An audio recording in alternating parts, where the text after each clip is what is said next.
Salut à tous, aujourd'hui on se retrouve pour une vidéo avis après 6 mois sur l'Archive Scrambler 125 et la KFRSR 125.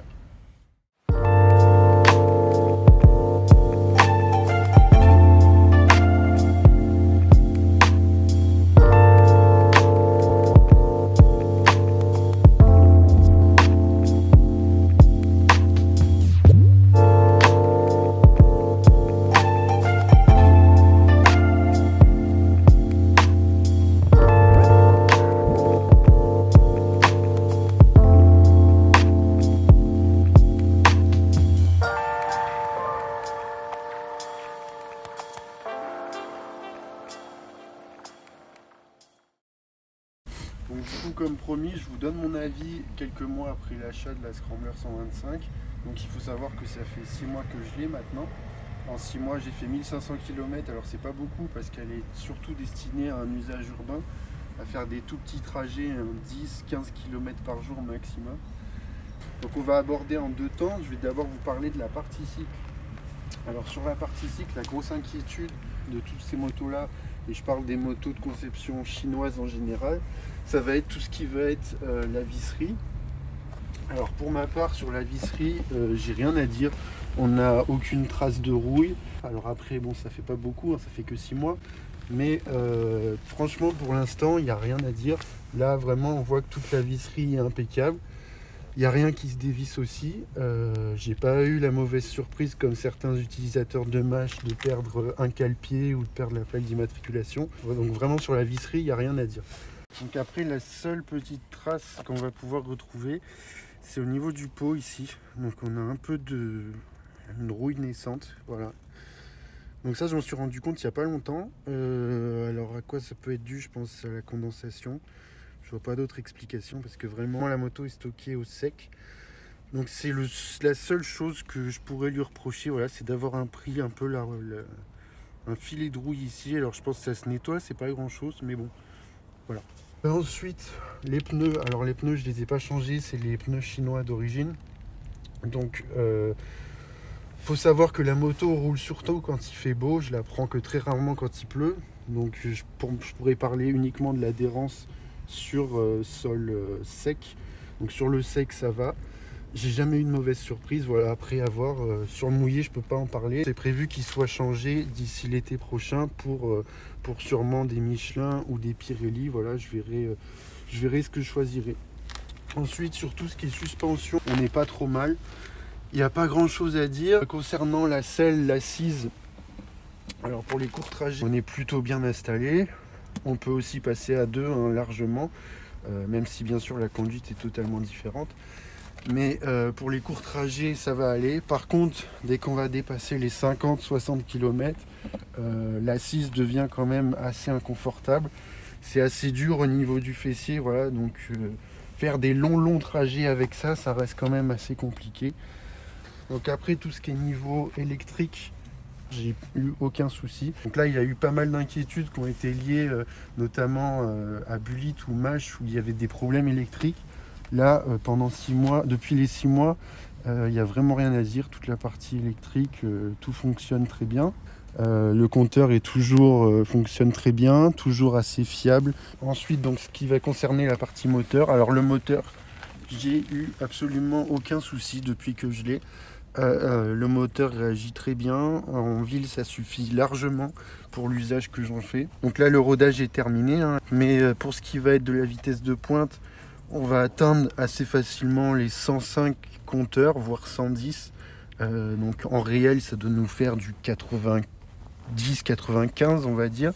Donc ça suffit largement pour prendre tout ce qui est départemental et éventuellement voie rapide. Donc si je devais donner mon avis général sur cette moto, c'est une moto qui vieillit très bien pour l'instant. Alors après, il faut savoir quand même qu'elle est toujours stockée au sec dans un garage, hein. J'évite vraiment qu'elle prenne l'eau le plus possible. Mais pour moi, je pense que c'est surtout une moto qui est destinée à un usage urbain pour tout ce qui va être, petit trajet entre la maison et le boulot, éventuellement pour les balades du week-end, après pour des trajets qui dépassent on va dire au-delà de 50 km par jour. Après, tout dépend du type de route que vous prenez. Mais pour faire de la voie rapide ou de l'autoroute, on atteint quand même les limites. Parce que bon, ça reste une 125 malgré tout. Mais moi, si je devais dire quelque chose au bout de 6 mois, c'est que pour l'instant, j'en suis totalement satisfait.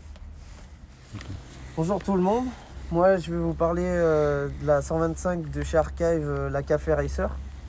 Donc quoi dire de plus que Louis, mis à part que j'ai eu un petit problème avec la roue arrière au niveau du parallélisme. Donc j'avais celui-là qui n'était pas vissé au même endroit que de l'autre côté. Du coup, dès que je freinais, dès que je roulais à basse vitesse, ça grinçait, c'était vraiment dérangeant, quoi. J'avais l'impression d'avoir une vieille bécane entre les mains alors qu'elle était toute neuve, parce que ça l'a fait depuis le début. Sinon, au niveau du kilométrage, je suis à 1500 km aussi. J'ai eu aucun souci à part ces trous arrière. Bon, maintenant c'est la roue avant qui merde un peu parce qu'elle grince. Elle fait comme la roue arrière quand je freine, quoi, donc c'est embêtant. Sinon, j'ai pu la conduire quand il pleuvait.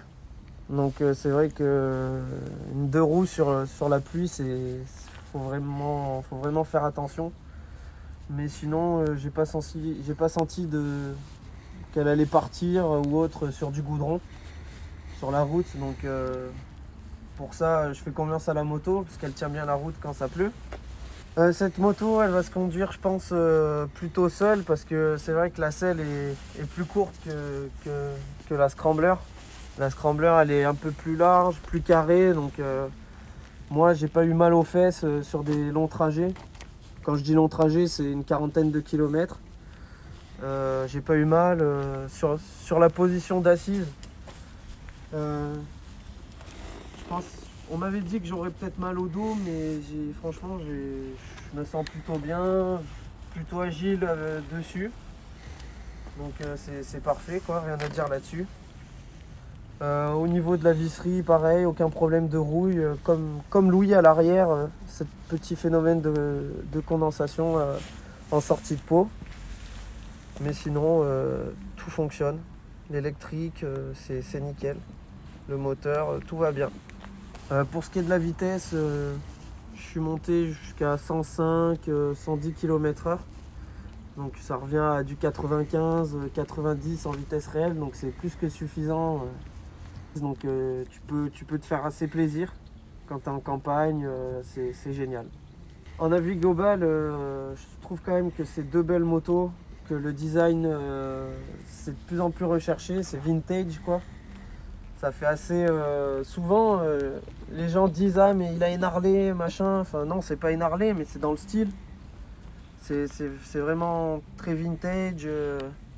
Puis les gens, ce qui est sympa c'est qu'ils se retournent sur toi quand tu roules, donc c'est assez flatteur. Tu sais que t'as une belle bécane et ça elle plaît aux autres, donc c'est assez cool ça. Sinon je vous la recommande pour plus un usage en ville quand même, parce qu'elle est assez agile, elle est assez cool à conduire. Sur grande route, elle atteint vite ses limites. Donc si on veut aller au-delà, avoir plus de sensations, faut passer le permis moto et puis voilà, faut gazer.